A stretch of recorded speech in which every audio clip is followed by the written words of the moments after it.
Bismillahirrahmanirrahim. Assalamualaikum warahmatullahi wabarakatuh.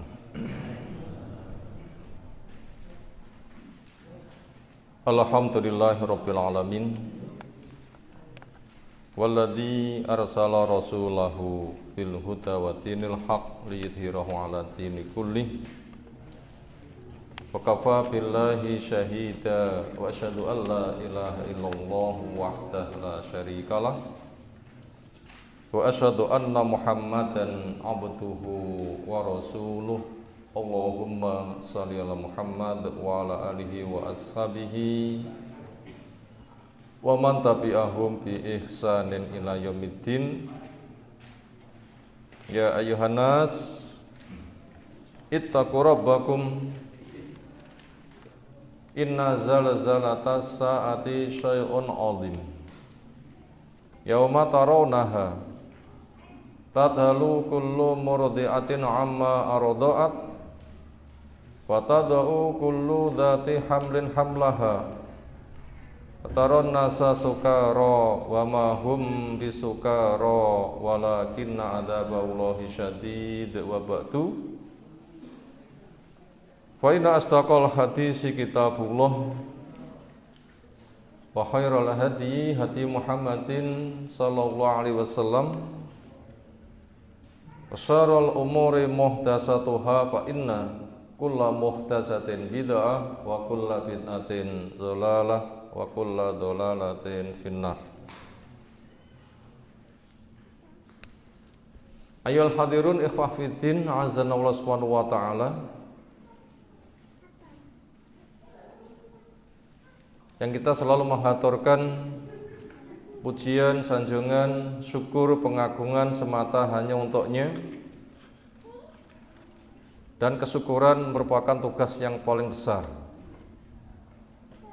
yaitu menggunakan nikmat untuk meningkatkan ketaatan, sementara nikmat Allah tidak pernah putus, terus mengalir melimpah. Kita nggak mampu menghitung. Allah menandaskan, wa in ta'udu nikmatallahi la tuhsuha. Dan jika kamu menghitung nikmat Allah, kamu gak bakalan bisa. Bila kita menghitung-hitung nikmat Allah yang kesimpulannya banyak sekali, saya gak mampu menghitung, diharapkan nanti akan mendorong kepada kita semua, mana syukurmu.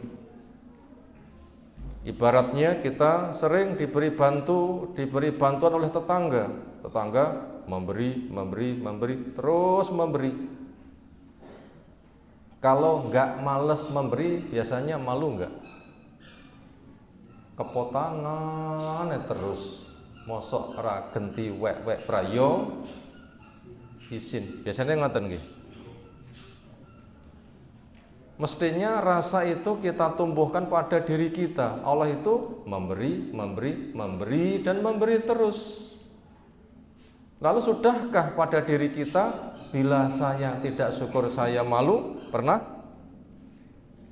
Semisal aku ora tangga pangadi wae, lera genting wae isin. Pernahkah bila saya tidak syukur saya malu? Itulah hikmah kenapa kita butuh menghitung-hitung nikmat Allah, supaya kita terdorong semakin taat di sisi Allah Subhanahu wa taala. Setelah kita aturkan sanjungan pujian semata untuk Allah semata, yang teriring sholawat dan semulam semoga tercurah untuknya Rasulullah Muhammad sallallahu alaihi wasallam. Hadirin sekalian, alhamdulillah kita dipertemukan kembali di rumah Allah yang mulia ini. Semoga saja kita termasuk yang mendapatkan naungan di hari kiamat, di mana tidak ada naungan kecuali naungannya. Setidaknya kita punya beberapa alasan berhak mendapatkan naungan itu. Hari kiamat yang lahannya gak bergunung, gak berjurang, hamparan lurus. Semua manusia tumplek-blek jadi siji. Berapa miliar jumlahnya? Kita nggak bisa menghitung. Apalagi ditambah jin. Apalagi jin andai ditampakkan tambah ramai. Tapi saya tidak tahu apakah jin nanti dikumpulkan di padang mahsyar juga ditampakkan. Yang jelas sama, nanti akan dikumpulkan untuk dihisab, karena yang mendapatkan tugas beribadah itu dua. Siapa? Jin dan manusia, sebagaimana firman-Nya, wa ma khalaqatul jinna wal insa illa liya'budun. Tidak dicipta jin dan manusia kecuali untuk beribadah. Itu akan dihisab. Masih dingin, jangan, masih dingin. Makanya mereka nanti juga akan dikumpulkan. Yang jelas manusianya saja yang dikumpulkan sudah amat sangat banyak, apalagi andai sifatnya jin juga ditampakkan, akan semakin tambah ramai. Matahari dekat, ada yang tenggelam dengan keringatnya. Makanya bila orang itu nggak dapat naungan, ngerekoso nanti nasibnya. Maka di situ kita butuh naungan. Semoga saja kita memiliki setidaknya beberapa tanda, walaupun belum genap 7. Apa kira-kira tanda yang sekarang tampak pada diri kita? 1. Atine kecantol wonten masjid. Kecantol mboten? Gak semata kecantol, malah nek jero masjid sauwonge. Apa? Duduk di majelis ilmu, memenuhi sholat berjamaah 5 kali, itu tanda wong sing atine kecantol. Bukan sebatas kecantol, tapi kangennya mendorong dia datang ke masjid. Ini tanda pertama dapat naungan. Perkokoh tanda ini. Yang nomor 2, ketemu karena Allah juga pisah karena Allah. Panjenengan tindak mriki napa wae niate. Sama ketemu karena Allah. Bila nanti kita pisah juga karena Allah. Enggak mungkin ada di antara panjenengan, aku taknya masjid, sapa to sing ngaji, tak apake mantu. Oh, enggak mungkin nggih. Enggak mungkin itu. Putune man pun songo meh. Sapa sing gelem. Andaikan Cik Joko rong mesti lek arep lho nggih. Pone malah putune pun pinten? Meh songo. Tentunya bukan itu yang kita cari, tapi kita ketemu karena Allah. Bila kelak nanti kita bisa juga karena Allah. Siapa yang ketemu karena Allah, bisa karena Allah, juga punya hak untuk mendapatkan naungan di padang mahsyar. Itu yang kedua. Yang ketiga, nom-noman yang masa tumbuhnya untuk beribadah. Panjenengan pun rumoso sepuh atau apa tasih rumoso nom. Ngapunten sing sakmenika pun 50 munggah sampun rumoso sepuh sinten? Ayo, jenengan pun 50 munggah, jenengan pun rumoso sepuh napa dereng? Jane ndelok gambare waya tapi lek diangen-angen rong patek gelem. Lah kula pun 50 munggah mawon rumoso dereng tuwek lho nggih.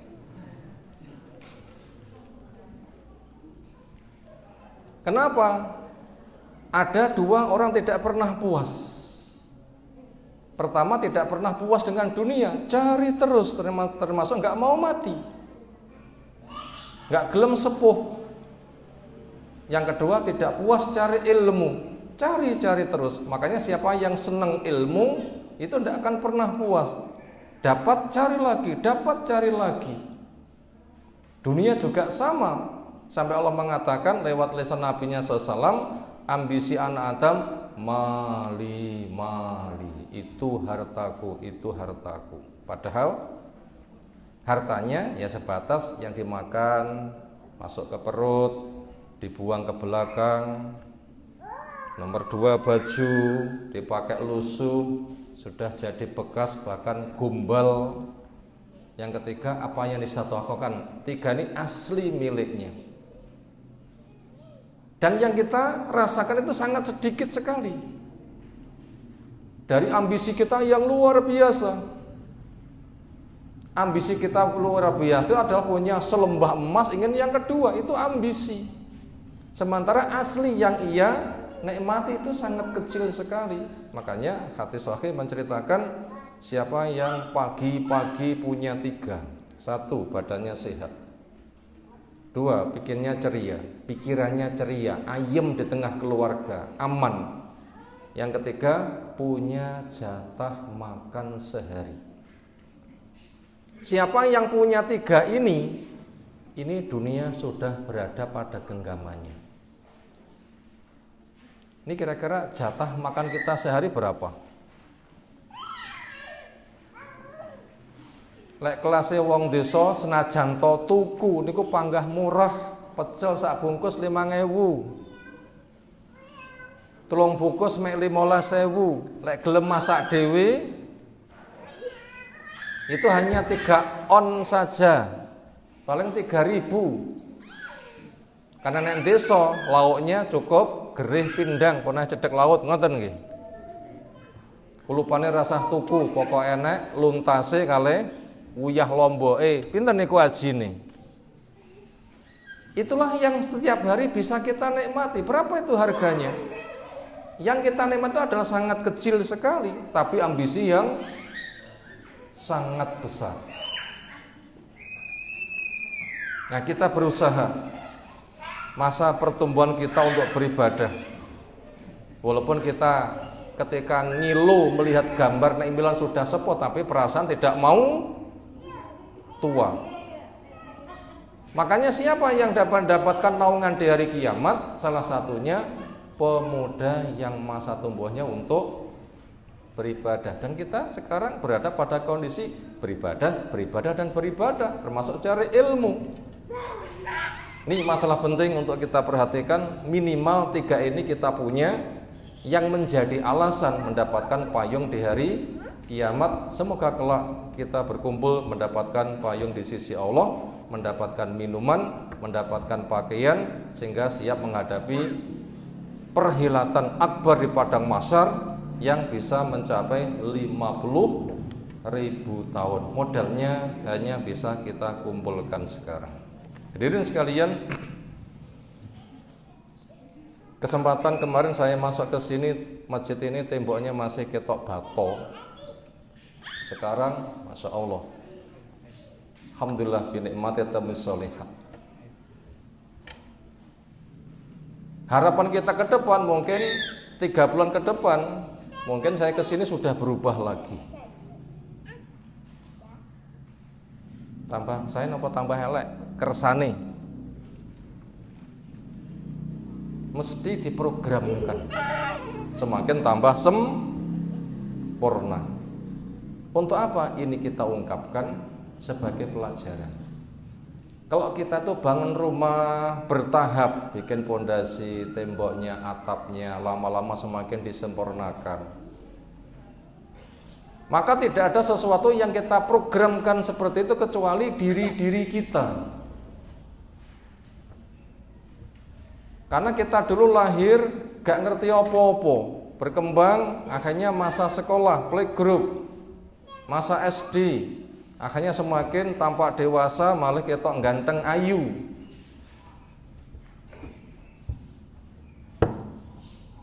Seringnya ganteng ayu puncaknya rabi, tetapi diri kita semakin berdandan bukan untuk menikah tetapi untuk menghadapi bagaimana ketika kita kembali kepada Allah.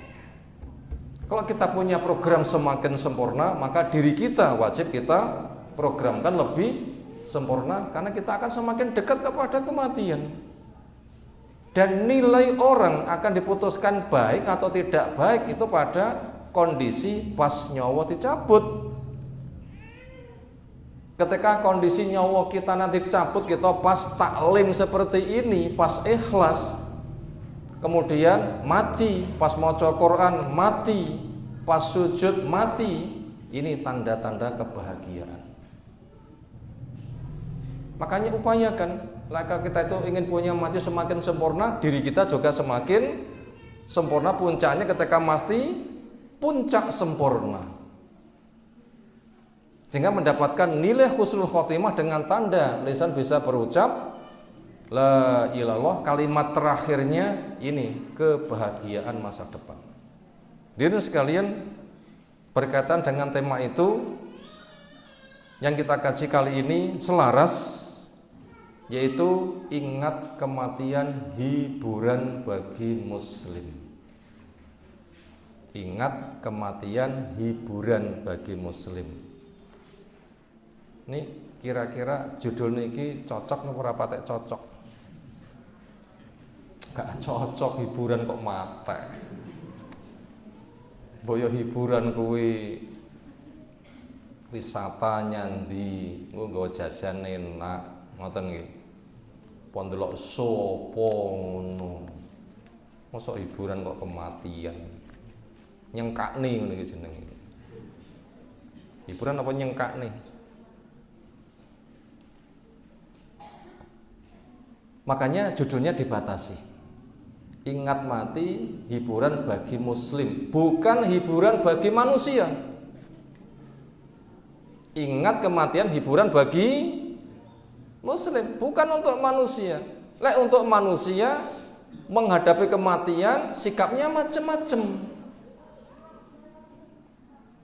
Termasuk tadi, semisal Nabi SAW itu pernah menjenguk orang yang sepuh dan panas tinggi.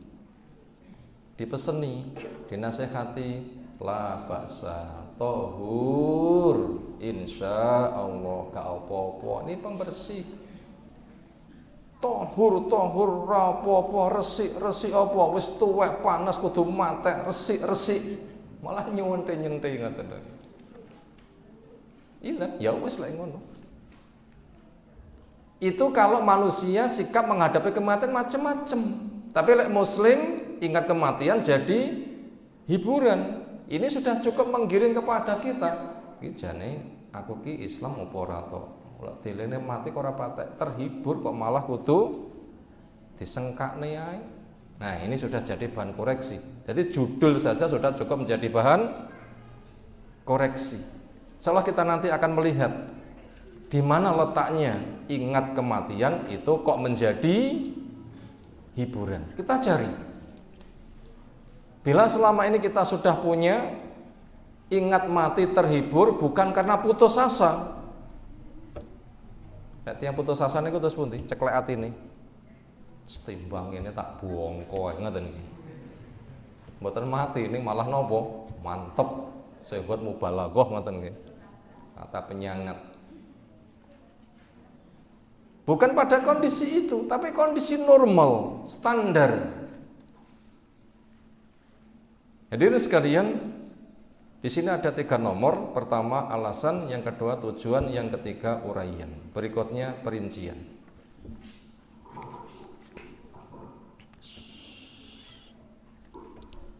Alasan kenapa tema ini kita angkat. Jawabnya, manusia diuji dengan adanya rasa benci pada kematian. Bila kita pernah tergambar di benak kita, lek krungu mati rapatek seneng, memang Allah sengaja membuat kita diuji dengan rasa itu. Semisal kita diuji bila mendengar kata duit itu menarik. Gimana? Nyanggenku tak sangoni duitku akeh. Misal macam mboten bocah cilik. Tapi kalau ada bahasa awas jo macam-macam, kayak kecemplung jurang matek piye engko. Oh, itu sudah cukup mengerikan kan bahasa seperti itu. Berarti manusia ada rasa benci kepada kematian. Memang Allah membuat sebuah ujian, adanya rasa benci kepada kematian. Kita baca hadisnya. Itu bila kita membaca di Al-Jami' As-Shaghir, hadis nomor 165, hadis yang diceritakan dari Mahmud ibn Labid Al-Ansari bahwa Nabi SAW nanti pareng dawuh isnatan yakrahuma ibnu Adam. Ada 2 perkara secara rasa anak Adam benci kepada keduanya. Secara rasa anak Adam benci pada 2 perkara. Yakrahu al-mauta, anak Adam benci kepada kematian. Itu rasa yang diujikan. Ada rasa benci kepada kematian. Wal mautu, sementara mati itu khairun lil mu'min, itu adalah kebaikan buat mukmin minal fitnah, dari fitnah. Artinya di antara hikmah kematian itu untuk kebaikan. Lek urip terfitnah, benjo kena fitnah, dimatikan saja. Karena sejelek-jelek orang umurnya panjang, jelek amalnya. Makanya supaya berpotensi umurnya dawa elek, benjo nemen-nemen elek, dimatikan saja, benjo tambah akeh dosanya. Loh, ini kan kebaikan. Kita bisa lihat kisah perjalanan Nabi Musa alaihissalam ketika menemui Khidir untuk berguru, dengan syarat bila kamu berguru kepada saya, syaratnya siji, tutno pahamono, lera paham menengo, lek rong paham awamu gelem meneng kok tak jelas nih. Lek rong tak jelas nih gak usah tekon. Ini syaratnya Nabi Musa berguru pada siapa? Nabi Khidir. Naik perahu gratis, ternyata dibolongi. Ini cara nalar cocok mboten? Wis numpak gratis, mek terima kasih. Ternyata perahunya malah dirusak. Nabi Musa gak kuat ngempet. Kenapa kita itu digratisi? Terima kasih saja sudah baik, kok malah ngerusak. Gak kuat ngempet Nabi Musa, tanya. Pesanku mengke apa? Jatekon toh. Nggih kula supi. Jalan-jalan di pantai, cetok bocah cilik, langsung dibunuh. Caranya gimana? Saya nggak tahu. Apa diuntir sirah atau gimana? Saya nggak ngerti. Tapi dibunuh. Nabi Musa langsung protes, "Lu, salah iku ya apa bocah cilik kok dipateni?" Pesanku mengke apa? Aja teko. Nggih kula supi. Ternyata apabila kita akhirnya melihat keterangan dari Nabi Khidir, kenapa bayi itu kok dimatikan padahal karepe wong tuwa, bayi ini kok jadi hiburan, dadi ya gede. Mboten tiyang sapa sing melahirkan anak agar anaknya mati. Ya ada, mesti hidup karena ibu yang berjuang habis-habisan. Ketika anak mati siapa yang paling susah? Masih dingin nanti aja. Ibu yang paling susah. Susahnya hamil, susahnya melahirkan, susahnya open-open. Pantese panen, malah anaknya mati. Paling susah. Paling susah. Itu harapannya, tapi ternyata Allah malah menghendaki mati. Apa keterangannya? Allah Maha tahu. Iki solek bocah iki ditokne gede. Isine mek kekafiran yang ia perbuat. Untuk menolong maka dimatikan saja agar mendapatkan ganti yang lebih baik. Loh, ini kan ada hikmahnya. Inilah kenapa kematian itu adalah kebaikan. Kenapa? Supaya istirahat dari fitnah, dari dosa. Tapi secara umum walaupun ada kebaikan kayak begitu, tapi manusia benci kepada apa? Kematian. Itu tadi alasan pertama kenapa tema ini kita angkat.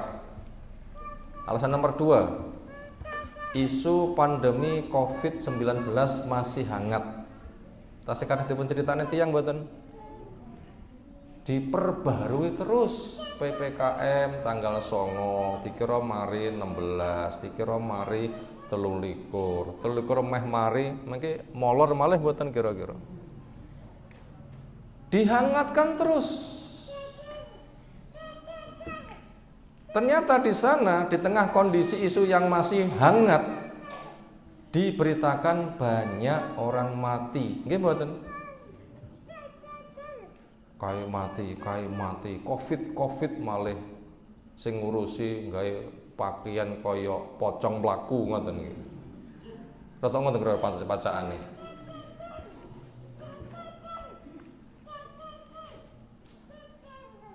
Maka orang yang benci kepada kematian melihat atau mendengar seperti itu bisa trauma, bisa stres. Banyak orang yang pada kondisi pandemi ini krungu mati stres, banyak. Karena kedahuluan stres Risikonya apa? Gak doyan makan. Nggih mboten?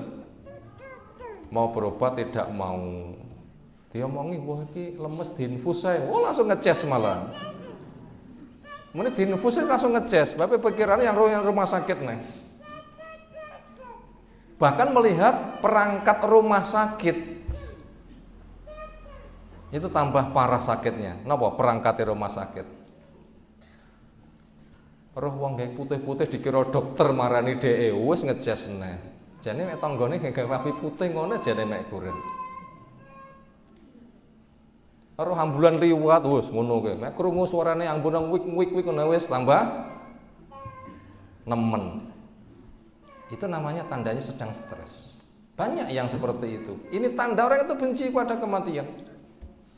Sehingga kondisi kayak begitu berpotensi nambah susah dari kesusahan yang sudah ada. Ibaratnya dia sudah jatuh KO sebelum di KO. Kondisi ini di masyarakat ada. Bila kita tidak mengalami, alhamdulillah. Tapi bila mengalami, ini harapan akan menjadi obat. Itu tadi alasan kenapa tema ini kita angkat. Nomor 2, tujuannya apa tema ini kita angkat? Nomor 1, memahami bahwa adanya rasa takut mati, itu jenis ujian. Jadi di diri kita ada rasa apa? Benci, takut kepada kematian. Ada enggak? Wah, ada, mesti ada. Ngaku enggak angkut itu mesti ada. Makanya sering orang itu memberikan nasihat ngati-ngati, oleh nganti mati piye. Ini kan sudah memasyarakat rasa tidak suka kepada apa?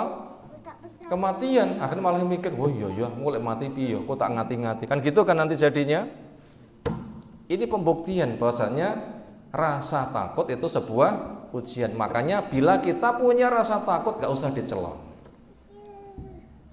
Kenapa? Itu jenis ujian, tapi kita mengelola sehingga nanti mendapatkan jalan keluarnya. Tujuan nomor 2, kenapa tema ini kita angkat? Untuk kita ambil faidah. Apa itu faidahnya? Pada diri kita kok ada rasa benci kepada kematian, itu faidahnya apa? Yaitu untuk menggiring manusia agar kembali kepada Allah. Tujuannya ben balik kepada Allah. Karena Allah yang menguji, Allah juga yang memberikan solusi. Allah yang menguji, Allah juga yang memberikan solusi. Nih tujuan yang nomor 2. Kenapa tema ini kita angkat? Ingat kematian jadi hiburan bagi muslim? Jawabnya agar manusia segera kembali kepada Allah. Allah yang menguji, Allah juga yang memberikan jalan keluarnya. Berikutnya uraian. Nomor 1, beberapa hal yang wajib kita pahami. Mati itu salah satu putaran dari 4 putaran alam. Alam yang kita alami ada berapa alam? Pertama dulu ketika kita jadi janin di rahim ibu, ini alam pertama, ya kan? Yang nomor 2, alam dunia yang sedang kita alami sekarang ini. Alam yang ketiga, kematian atau alam kubur. Sering dibaca masyarakat diungkapkan itu bukan alam kubur tapi saiki wis mati. Nek ngendi nek kubur, nah itu baru begitu jawabnya. Itu yang ketiga. Kemudian yang terakhir, putaran terakhir adalah yaumul akhir, putaran yang terakhir. Bila sudah kehidupan pada putaran yang terakhir, nanti akan diputuskan neraka atau surga, itu tidak ada habisnya. Asli penduduk neraka yang tidak keluar, la yamutu fiha wala yahya. Penduduk surga juga tidak bakal mati karena masing-masing dipanggil oleh Allah. Yang ringkasnya, "Hi penduduk surga, penduduk neraka, apa ini?" Ditampakkan kambing. Mereka menjawab, "Itu kambing." Dijawab, "Bukan, ini kematian." Yang dijilmakan kambing kemudian disembelih. Setelah itu diberitahu, setelah ini tidak ada kematian. Itu makna putaran terakhir. Itu makna putaran terakhir. Nomor 2, mati itu proses dari satu putaran ke putaran berikutnya. Jadi aslinya mati itu bukan mati tapi sebatas apa? Proses berpindahnya dari satu putaran ke putaran berikutnya. Sebenarnya mati itu berapa lama? Berapa lama wong mati itu? Kira-kira orang mati itu bisa merasakan enggak? Yang mati badannya copot nyawa itu enggak merasakan.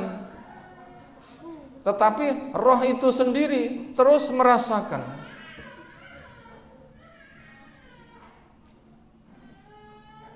Yang mati itu badannya, nyawanya copot, ibaratnya kabel enggak ada listriknya, mati. Tetapi sing jenenge listrik selalu nyetrum, nggih mboten? Itu gambarannya ke sana. Makanya yang namanya kematian adalah proses pindahnya dari dunia ke alam kubur. Itu hanya sebentar saja. Pindah ibaratnya mencolot, hanya gitu saja. Cuma proses copot itu macam-macam. Ada yang copot mudah, ada yang copot sulit. Ibaratnya bayi, enek sing lahire gangsar, wonten sing lahire gak lahir-lahir. Ibaratnya mercon makdor. Lek itu sempat mboten makdor jenenge napa? Mejen. Ini mercon nggih sing mejen. Engko sampe bojoku napa? Wah ngono nggih mboten penak lho nggih. Wedhusku majer tapi aja nganti muni bojoku. Lah ngoten mboten penak ngoten niku lho nggih. Wedhusku majer pantas mboten? Tapi jenengan mungkin dadi suami putrane pira? Urung, lha nyapa bojoku. Enak mboten dirungokne? Gak enak ngoten dirungokne. Walaupun maknanya sama.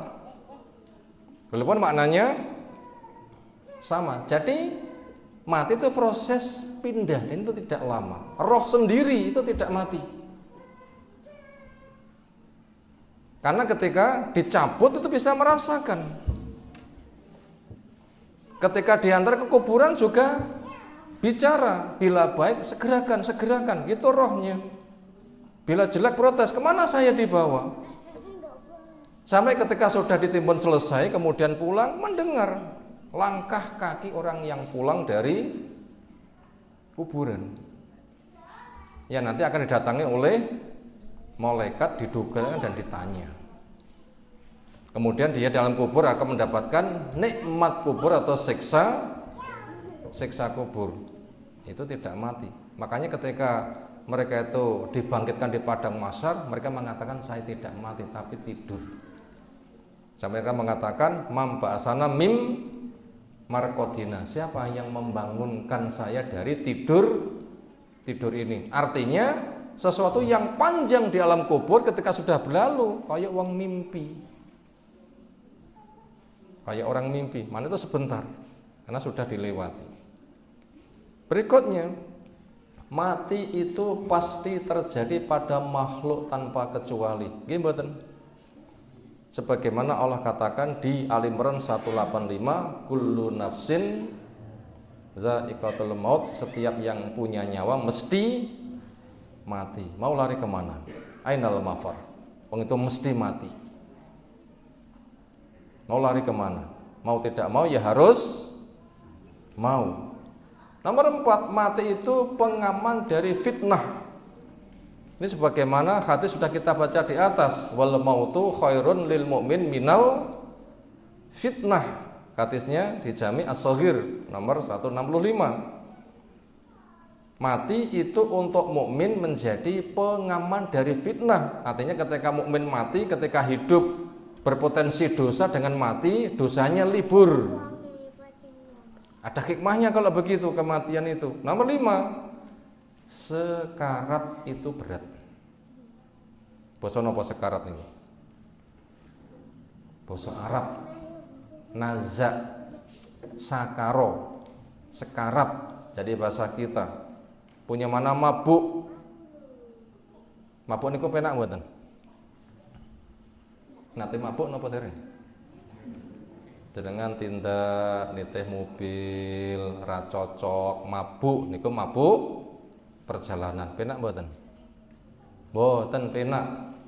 Sing seneng ngomben-ngomben mabuk mboten? Mabuk miras niku malah mboten enak. Tapi wonten mabuk sing enak. Mabuk napa? Mabuk cinta. Tapi mabuk yang ini mabuk yang super gak enak. Makanya pada awal Al-Hajj Allah menyebutkan ya ayuhan nas ittaqu rabbakum inna zalzalatas saati syai'un azim. Wahai manusia, takwalah kepada Allah. Gonjang-ganjing hari kiamat sesuatu yang sangat dahsyat. Waktu itu kamu bisa melihat ibu-ibu yang hamil langsung gogrok. Ibu-ibu yang menyusui langsung tinggal belas bayi yang disusui. Orang-orang tidak mengkonsumsi miras tapi podo sempoyongan mabuk kabeh karena dahsyatnya proses terjadinya kiamat. Jadi sekarat itu sangat berat sekali. Tetapi untuk orang iman itu ada hiburan. Berat sekali, tapi untuk orang beriman ada hiburan. Nah begitu, baca saja pada surah Fussilat 30-31. Ini sengaja nggak saya tulis supaya nggak terlalu banyak, nanti biar dihafalkan. Ya Allah firmankan, innalladzina qalu rabbuna Allah tsumma istaqamu tatanazzalu alaihimul malaikah alla takhafu wa la tahzanu wa absyiru bil jannati allati kuntum tu'adun nahnu awliya'ukum fid dunya wal akhirah. Sesungguhnya orang yang punya prinsip Allah Rabbku, pencipta, pengatur, pengusaha alam itu hanya Allah saja. Nama-nama dikenalkan menunjukkan keagungan. Semakin tampak agungnya Allah, semakin lemahnya saya, maka saya beribadah kepadanya. Ini orang yang punya prinsip Allah itu adalah Rabbku. Kemudian istiqomah, diwujudkan taat sampai mati. Matinya pada kondisi istiqomah dengan ketaatan. Nah, pada kondisi ketika begitu, proses nazak yang sangat berat itu nanti ada hiburan. Apa hiburannya? Tatanazzalu alaihimul malaikah, grudukan malaikat hadir. Makanya keluarga nunggoni kiwa tengen itu rapatek digatekne oleh si wong sing mati. Kenapa? Sedang matanya melihat malaikat yang datang. Wa nahnu aqrabu ilahi minkum walakin la tubsirun. Kami para malaikat lebih dekat kepada orang yang akan mati daripada kamu. Cuma kamu sing nunggoni gak nyawang saya. Sejauh mata memandang. Kalau orang itu baik, nanti malaikat itu tampak dalam bentuk ceria kayak matahari, membawa kafan surga, membawa aroma minyak wangi surga. Sambil mengatakan Allah takhafu, Anda jangan takut. Ini hiburannya. Mukmin nazak mau mati dihibur. Allah takhafu, kamu jangan takut. Wala tahzan, kamu jangan susah. Tapi wa absyiru, gembira saja. Dari sakit diberikan hiburan, gembira saja dengan surga yang kamu dijanji. Saya penolongmu, entah di dunia maupun di akhirat. Itu yang kelima. Jadi sekarat yang berat untuk mukmin ada hiburan. Kita jeda sejenak. Buat muadzin mau beradzan dipersilakan, sepertinya sudah ada suara adzan. Monggo.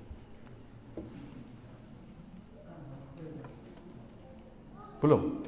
Oh, belum. Laku suara adzan iki wae. Terus kita lanjutkan nomor 6 dulu.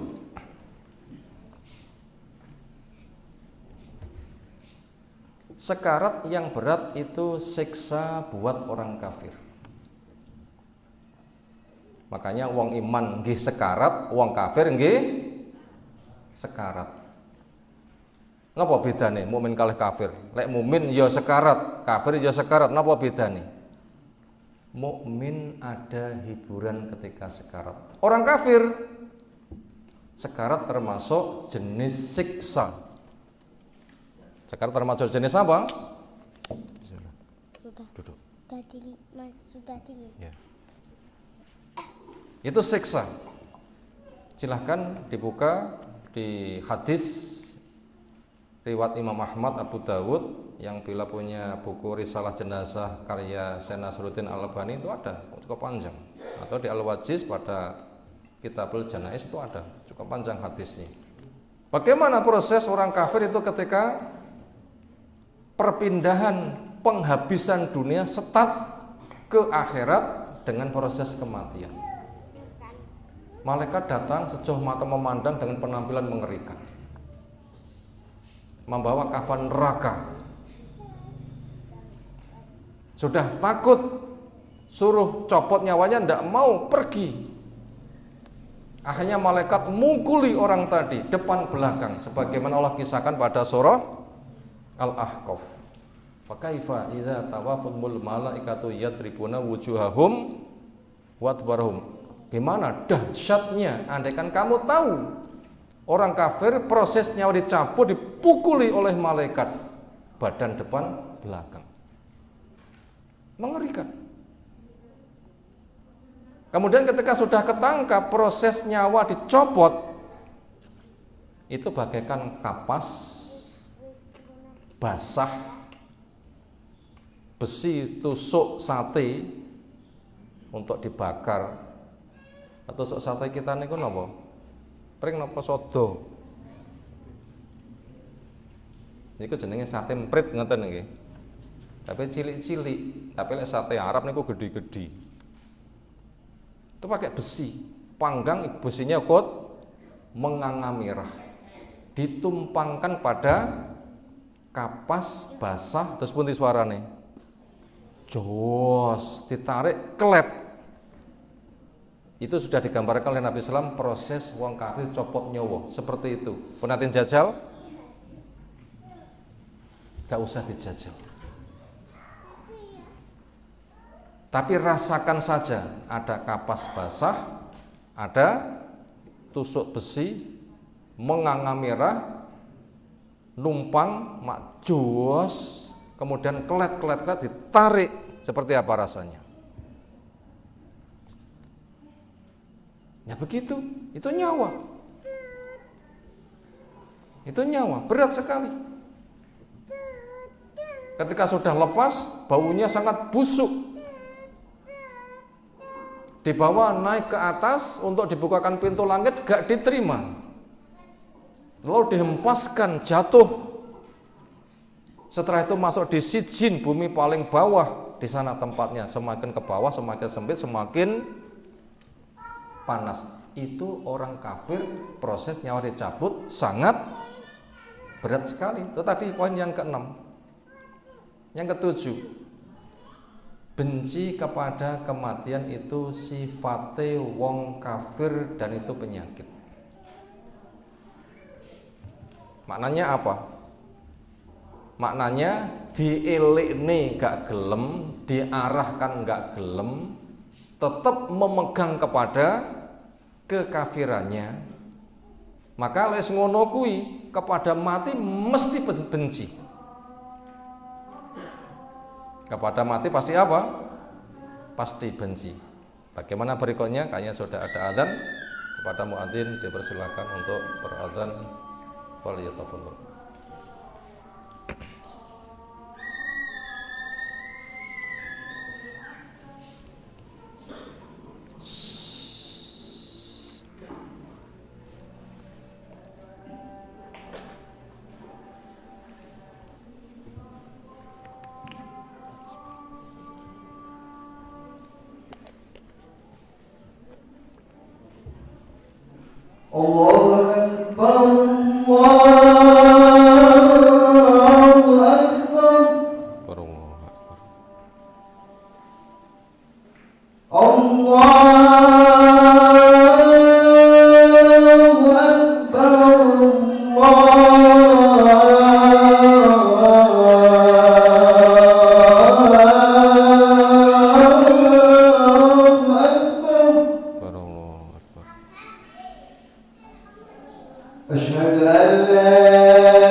أشهد أن محمدا رسول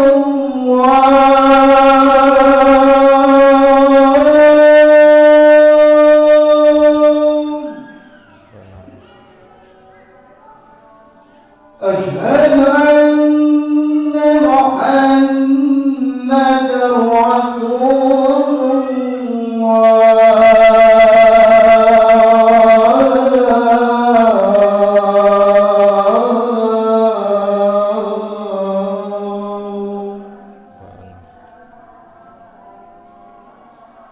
حي على حي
على حي على حي على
Alhamdulillah, adzan berkumandang di tanda negeri Islam. Alhamdulillah kita masih bisa mendengar, berarti kita punya kesempatan besar.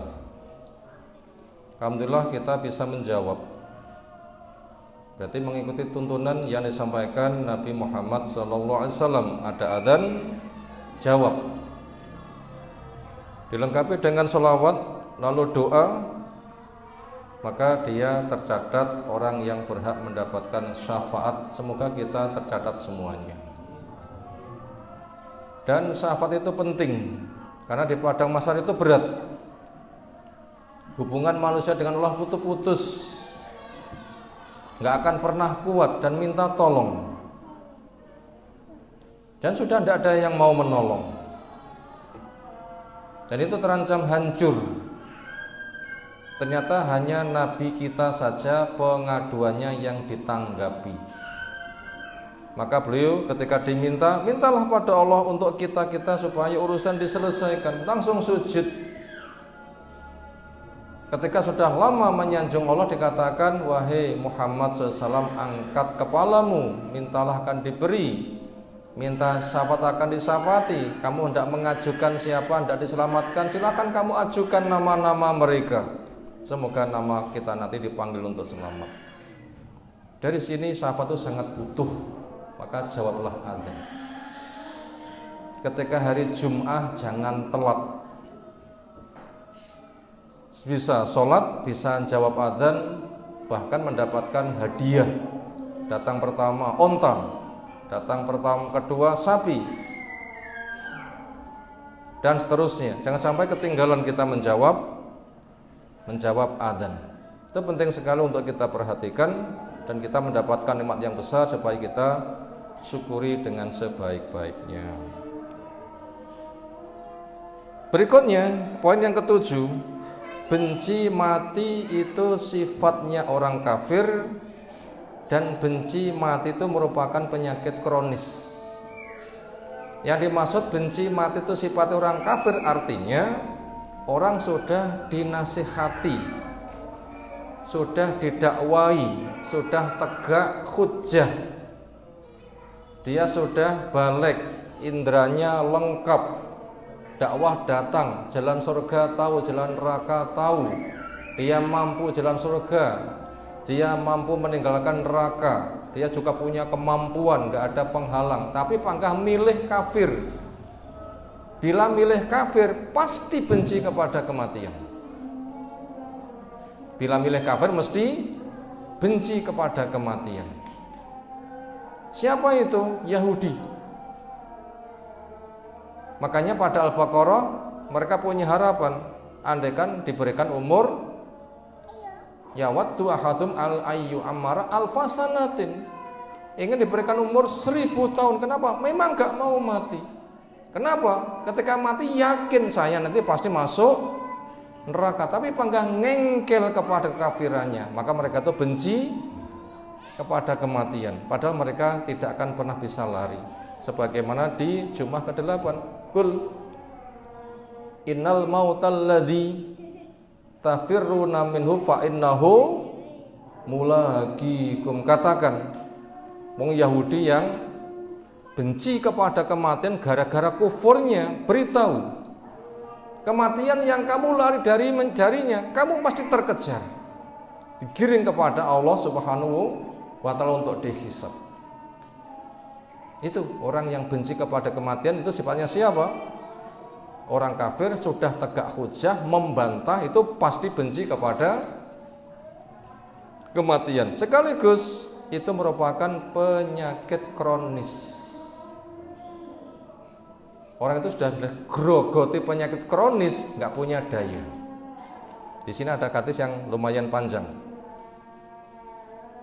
Diceritakan dari Sauban, dia bercerita, qala bersabda Nabi sallallahu alaihi wasallam, yusiku al-umam, hampir saja umat, antada alaikum, akan ngeroyok kamu, kama tadaa al-akalah ila qas'atiha, sebagaimana orang yang lahap makan menghidangi, mengelilingi hidangan makanannya, untuk melahap disantap habis.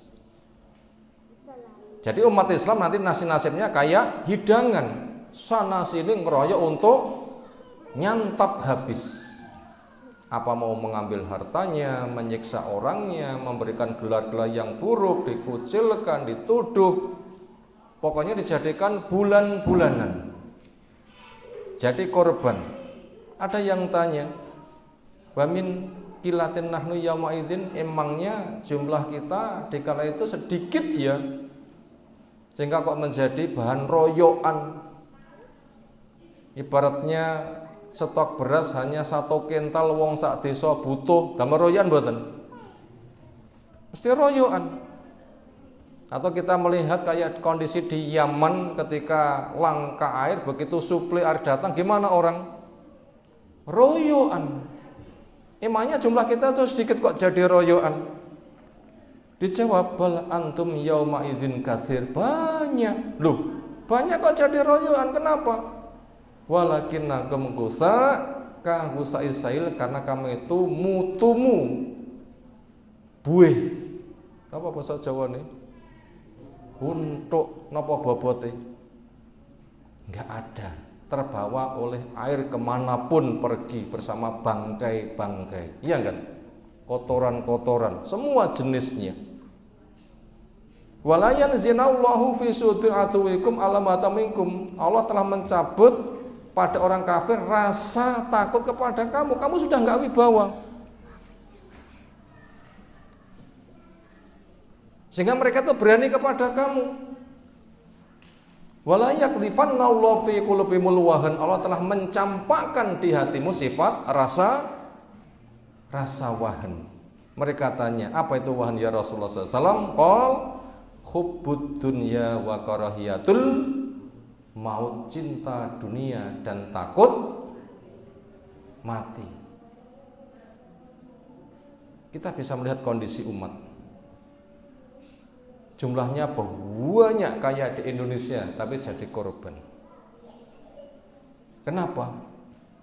Ya karena pertama kurang ilmu, kurang tauhid. Yang gelem ngaji tidak banyak. Masjid tampak ramai kan masjid kita kan. Masjid kono-kono, mana yang mau ngaji tauhid yang ramai? Jarang kita jumpai. Yang ada kuburan yang ramai.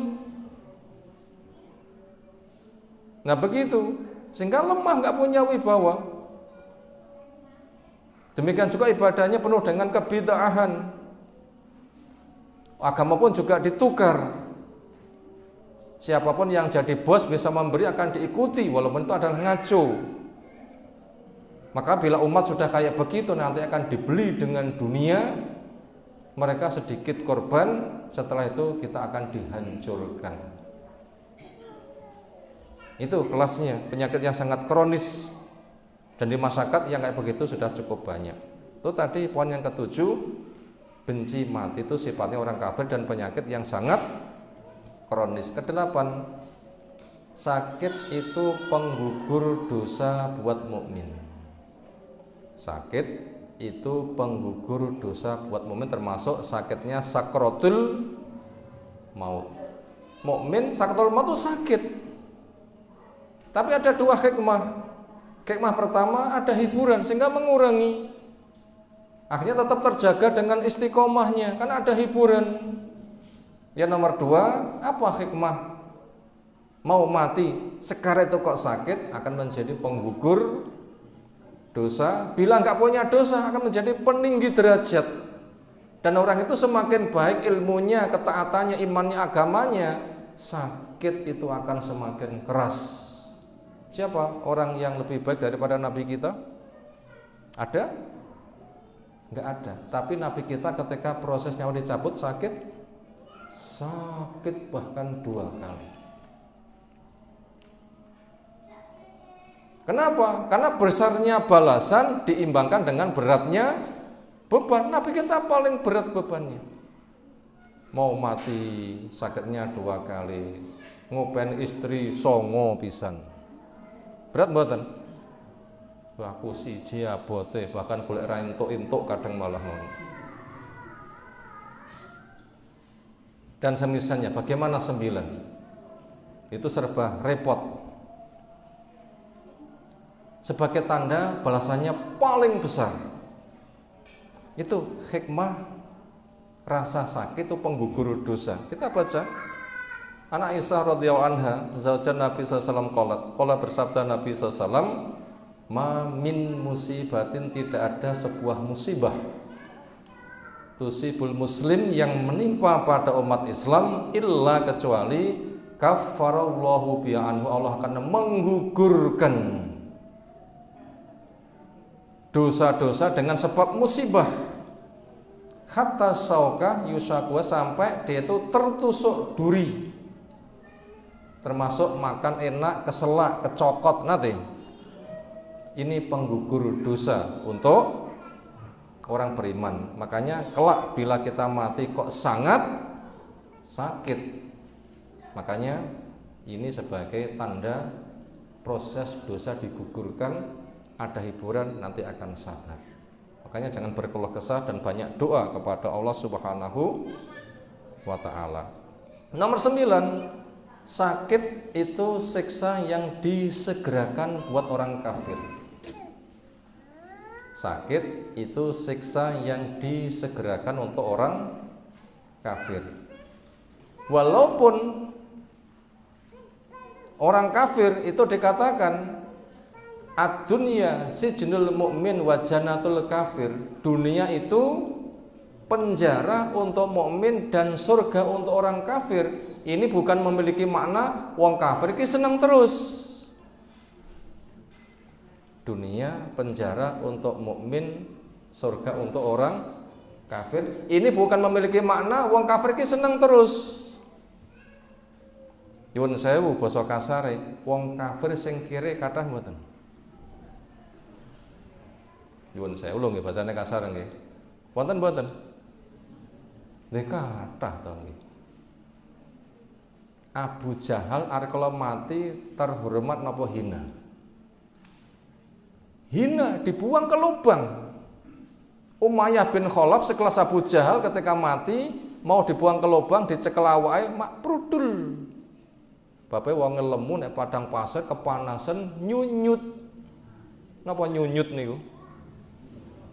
Mepel. Cekel tangannya prudul, cekel sikil tuh mek diurugi. Niku mati mulya mboten? Duh, jereke dunia itu surga orang kafir. Itu maknanya apa?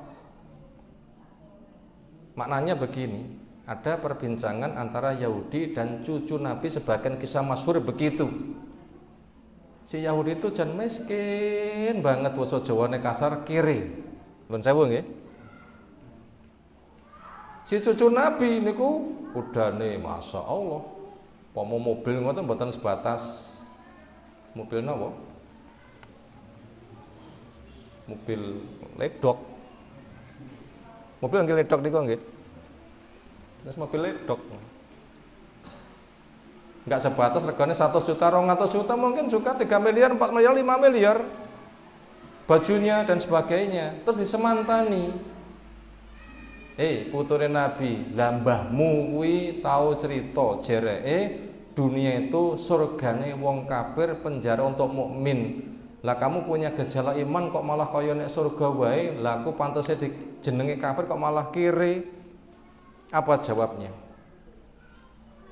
Sesenang-senang apapun yang saya nikmati, bila dibandingkan dengan kesenangan surga, ini kelasnya ini penjara. Tetapi sesusah-susah yang kamu sedang rasakan, bila dibanding dengan ngerinya neraka, kamu itu bagaikan di surga. Loh, begitu maknanya. Makanya kalau ada bahasa dunia surga untuk kafir, penjara untuk mukmin, itu bukan punya makna wong kafir itu seneng terus tuh enggak. Tapi pemahamannya sudah kita sampaikan di atas. Bahkan di sini dikatakan wong kafir ketika itu merasakan sakit itu siksa yang disegerakan. Sing nek kono luweh gede. Sebagaimana Allah jelaskan di surah As-Sajdah 21. Wala nuziqannahum minal adzabil adna dunal adzabil akbari la'allahum yarjiun. Pasti saya timpakan kepada mereka siksa kecil sebelum siksa besar. Jadi orang kafir itu bila kena musibah itu sudah kena angsuran siksa. Nek kono luweh gede lagi. Ya lek gelem sadar ngoten mboten napa-napa, tapi lek ora gelem, wah itu jan nelongso habis-habisan. Berikutnya yang ke-10, cara agar kita tidak benci kepada kematian. Tadi kan manusia diuji ada rasa tidak suka kepada apa? Kematian. Sekarang kita cari terobosan. Kepada kematian ki bicarane amrih aku tidak benci, bahkan bila ada kata mati itu menjadi hiburan, sebagaimana judul. Ingat mati itu merupakan hiburan buat muslim. Bagaimana hiburannya kok malah ingat mati? Setidaknya ada 2 langkah. Ada 2 langkah yang tertulis di dalam kertas yang ada. 1, mukmin ketika akan mati itu dihibur sehingga suka ketemu Allah Subhanahu wa taala. Tadi sudah saya sampaikan di poin keberapa tadi? Mukmin ketika sekarat itu dihibur. Tadi saya nukilkan surah apa tadi? Fusilat ayat 30-31. Penghabisan dunia, masuk ke gerbang akhirat. Nyawa mau dicopot, malaikat datang secerah matahari, membawa kafan surga, minyak wangi surga.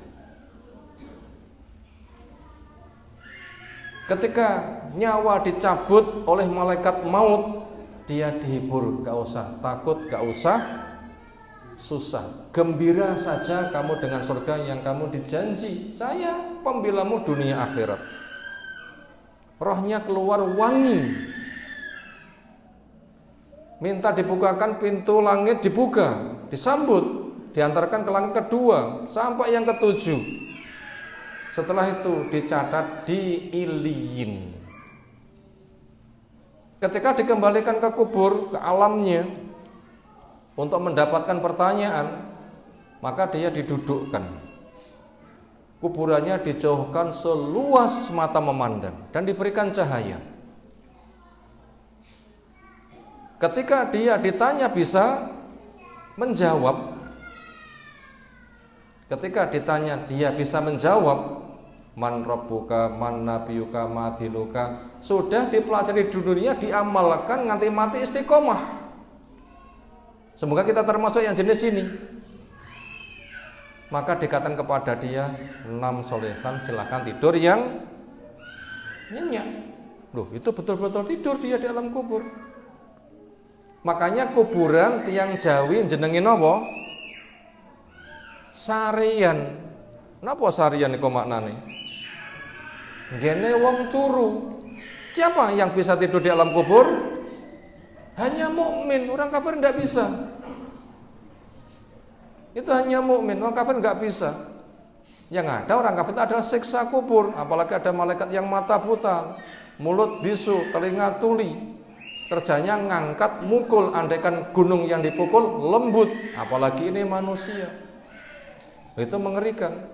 Tapi kalau mukmin betul-betul istirahat. Itu mukmin di alam kubur ketika mati itu mendapatkan hiburan dan nikmat. Demikian juga ketika proses nyawa dicabut itu sangat suka untuk ketemu dengan Allah Subhanahu wa ta'ala. Kangen pengen cetuk, kangen kurang kena dimpet. Nanti kangen apa dereng? Ya Allah, kangenku ra cetuk sak jam kaya sesasi. Nanti mboten. Niku biasanya tiyang sing napa niku? Ra cetuk sak jam kaya sesasi niku. Jatuh cinta nggih. Kasmaran nggih. Ngoten nggih. Cinta-cinta sik kelingan. Dijanjeni jape 3 dina kas, ya Allah nunggu 3 tahun. Masa 3 dina 3 tahun? Kenapa kok terasa seperti itu? Karena memang itu sangat suka ingin segera ketemu. Makanya mukmin itu ketika mati itu kangen ketemu kepada Allah Subhanahu wa taala sehingga tidak benci. Nah, kita ingat-ingat ke depan kira-kira kita nanti bila akan mati gimana kira-kira? Adakah rasa kangen pengen mati? Sekarang gimana prosesnya? Bu Aisyah cerita. Ini hadisnya 3 baris lumayan panjang. Ya Rasulullah SAW, karahiyatul liqa'illah. Temanya tema benci ketemu Allah. Bentuknya ayakrul mauta, yaitu benci kepada kematian. Fa wallahi inna lanakrahu, demi Allah kami yang terasa sekarang memang betul-betul benci kepada kematian. Lalu bagaimana yang seperti itu? Siapa yang senang ketemu Allah pun juga senang menyambut. Benci ketemu juga Allah benci untuk menemui. Lah kami kan ada rasa benci kepada kematian. Loh, gak selamat kalau begitu. Apa makna dari bahasa itu? Jawabnya, laisa bidzak, maknanya bukan begitu. Tafsirmu itu salah, persepsimu itu salah. Terbesit benakmu ngono kuwi pemahaman yang ngono kuwi salah. Gak ngono maknane. Walakinnal abda al mu'min, tetapi hamba yang mukmin, idza qadallahu azza wajal qabdahu, ketika Allah memutuskan untuk cabut nyawa, farajalahu amma baina yada min sawabillahi azza wajal wa karamatihi, maka akan ditampakkan. Jadi mukmin yang diputuskan mau mati itu ada pemandangan, ada tontonan. Suruh lihat. Itu hiburan. Apa? Pahala, kemuliaan dan surga. Diketok nih, ilo pahalamu, ilo balasan kebaikanmu, ini lo surgamu. Itu mau mati diketok nih. Diketok nih seperti itu. Itu untuk mukmin. Makanya Nabi kita SAW itu ketika sudah ditampakkan itu ternyata mengatakan Allahumma inni uhibbu ma fi rafiqil a'la. Ya Allah, saya suka teman sing nek dhuwur kae. Bukan suami istriku nek dhuwur kae duduk niku lho nggih. Engko dikira kuwi. Yo lek sing duwe pas cocok, lek ora duwe dhuwur sing endi? Itu mendongak ke atas itu berada pada pelukan Bu Aisyah. Akhirnya Bu Aisyah cemburu, sakura payu. Biasanya yang diangen-angen iki aku sekarang ngangen-ngangen teman yang di atas sana. Tuh, ini mau mati sudah ditampakkan itu untuk mukmin. Semoga kita nanti ketika mati ditampakkan. Ditampakkan kono kuwi, itu mau mati itu tidak benci, betul-betul terhibur. Hebat kan? Siapa sekarang jadi mukmin? Sarana iman itu ada ilmu, manhaj yang benar, ada masjid, ada adzan, ada sholat, ada akhlak, ada sedekah. Kita masih di dunia, kesempatan untuk memupuk keimanan. Nah begitu. Fayamutu hina yamut, ketika dia itu mati, wahwa yuhibbu liqaula azza wajal, dia sangat suka sekali ketemu dengan Allah. Dikala itu wallahu yuhibbu liqa'ah, Allah pun juga suka menyambut dia. Mukmin itu tandanya. Makanya kita koreksi, sudahkah ada rasa iman? Wa innal kafir wal munafiq idza qadaul azza wajal qabdahu. Adapun orang kafir atau munafik ketika Allah putuskan untuk dicabut nyawa, farajalahu amma baina yadayhi min adabillahi azza wajal wa hawaihi. Maka Allah menampakkan di depan orang kafir yang mau mati itu adalah ancaman dari dosa-dosa dan kengerian di sana.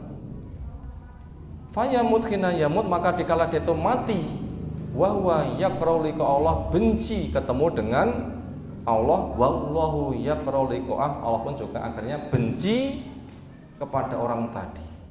Itu tadi tanda orang kafir mau mati, ditampakkan balasan nerakanya. Dia sangat benci kepada kematian. Ketemu Allah, Allah pun juga benci menyambutnya. Itu tadi cara pertama agar kita tidak benci kepada kematian, kita diberitahu bagaimana kondisi mukmin akan mati. Salah satunya adalah balasannya sudah ditampakkan, sehingga sangat ingin sekali segera ketemu, maka Allah akan menyambut dengan keridhaan. Cara kedua, mukmin di alam kubur itu ditampakkan surga, maka minta disegerakan kiamat. Ada hadis 3 baris juga. Ini cukup panjang, ini saya nukilkan saja. Fanata munatin minas sama. Ketika si mukmin ditinggal pulang oleh yang ngubur, dia didudukkan, diberi cahaya, diluaskan ketika masuk dan diluaskan sekali. Kayak mau orang kafir itu nanti akan ada himpitan kubur. Ada himpitan apa? Kubur gepeng. Kalau kita memahami gepeng, ya kados gepeng emping. Terus pundi? To gepenge aspalan, gremis-gremis, peteng-peteng wonten truk liwat, kodoke mencolot. Cret, terus pundi kira-kira kodoke? Gepeng mencedil, ngoten nggih basa Jawa niki. Gimana rasanya bila orang itu dalam kubur sampai dihimpit seperti itu?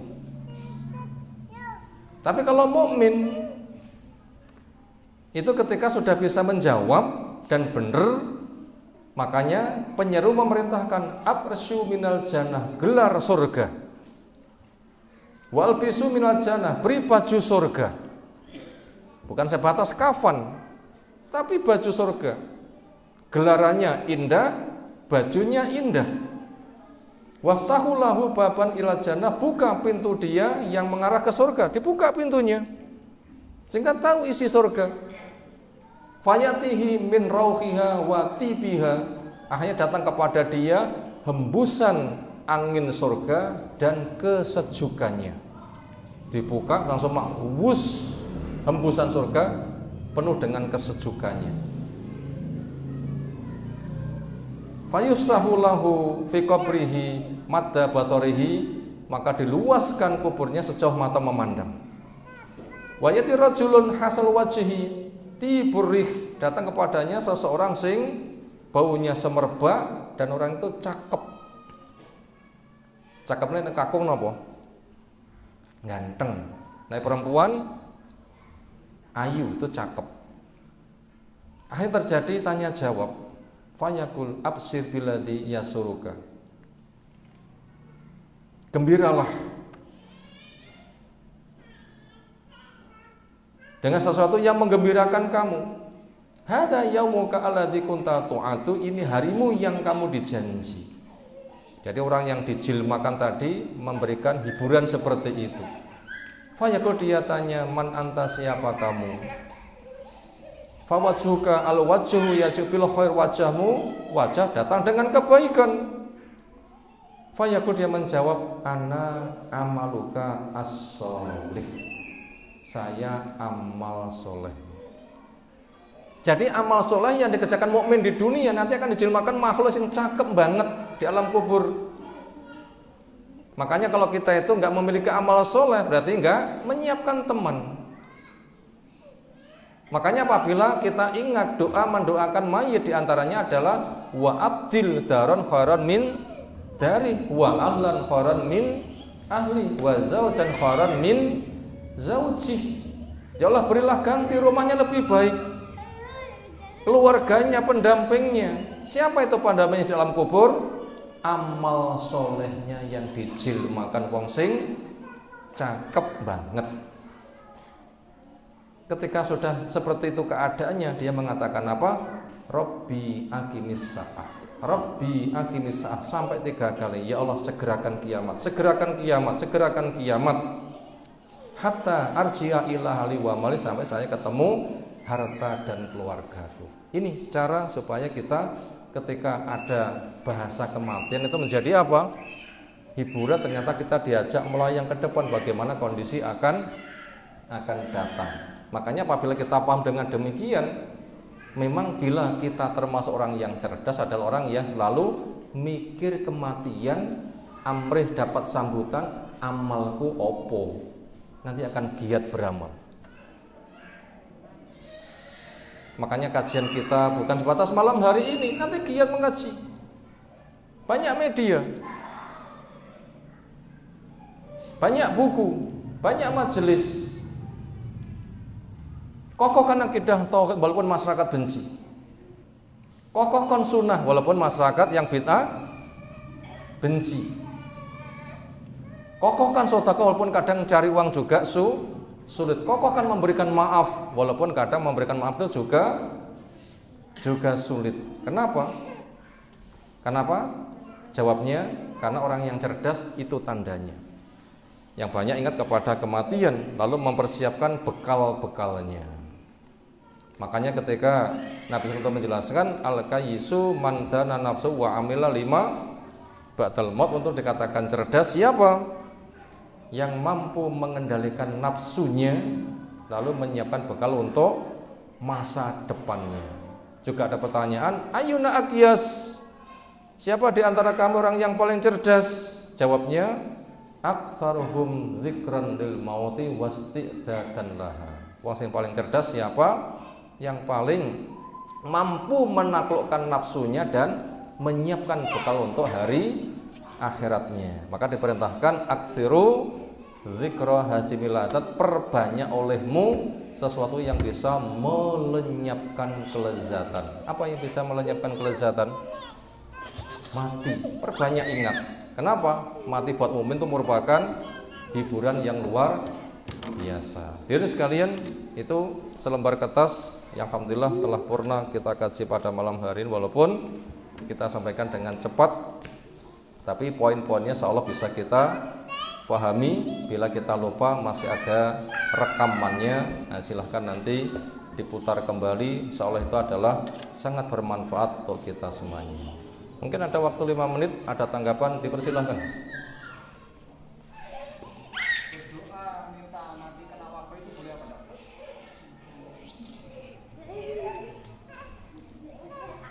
Yang diperbolehkan doa minta kebaikan.